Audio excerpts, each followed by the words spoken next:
জাপানের গ্রাম্য পরিবেশটা আসলে অনেক সুন্দর লাগে। চারপাশের যে বাড়িঘর এবং রাস্তাঘাট, এগুলো আসলে একটা মনোরম পরিবেশ। আমি কিন্তু এখন গ্রামের মধ্যে আছি।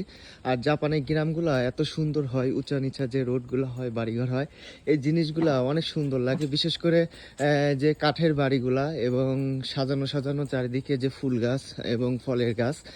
আপনাদের সামনে দেখাবো একটা সিনারি। এটা হচ্ছে রাস্তা কিন্তু উঁচার দিকে চলে গেছে। আর আমি যেদিক থেকে আসতেছি সেটা কিন্তু অনেক নিচের দিকে। আর এই যে উঁচা নিচা যে রোডগুলো আছে এগুলা কিন্তু সাইকেল ছাড়া আপনি উঠা অনেক কষ্টকর হবে। এবং যে সাইকেলগুলোতে গিয়ার নেই, জাপানে যারা বসবাস করেন তারা জানেন যে গিয়ার ছাড়া কিন্তু সাইকেল জাপানে চালানো খুব কঠিন, যদি হয় সেটা গ্রামের মধ্যে। কারণ এই উঁচা নিচা রাস্তাতে আপনার সাধারণ সাইকেলগুলো চালানো খুব কঠিন হয়ে যায়। এখানে সামনে যে রোড আছে একটা, এই রোডের উপরে কিন্তু আরেকটা রোড আছে। ওই যে উপর দিকে দেখতেছেন, উপর দিকেও কিন্তু বাড়ি, সেটাও কিন্তু একটা রোড। আমি কিন্তু অলরেডি হাঁপসে গেছি, অনেক উঁচাতে উঠলাম। এবং এই রোডগুলা কিন্তু সারিভাবে বিভিন্ন জায়গায় থাকে। এখানে কিন্তু একটা প্লেন রোড এবং এখানে কিন্তু দেখেন গাড়ি চলাচল করে।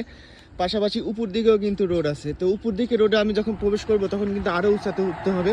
তো এরকম উঁচা কিন্তু জাপানের প্রত্যেকটা রোডই, যার কারণে জাপানের গ্রামগুলোতে চলাচল করতে অনেক কঠিন হয় সাইকেল নিয়ে, এমনকি আপনার হেঁটে।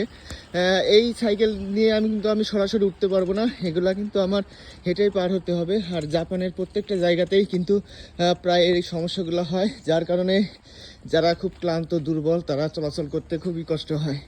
তো এই যে সিঁড়ি করে দেওয়া আছে এদিক দিয়ে কিন্তু আপনি নিয়মিত যাতায়াত করতে পারবেন। তো এখানে কিন্তু উপর দিকে একটা আপনার স্কুল আছে, যার কারণে কিন্তু এই সিস্টেমগুলা করা।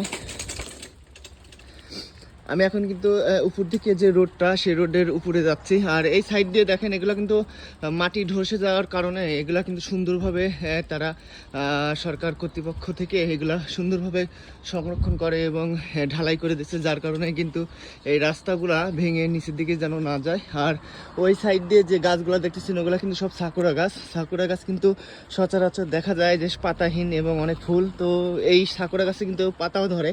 এই সিস্টেমগুলা, এই সৌন্দর্য কিন্তু অনেকেই দেখেন নাই। তো সাকুরা গাছে যারা পাতা দেখেন নাই তারা কিন্তু আজকে দেখলেন।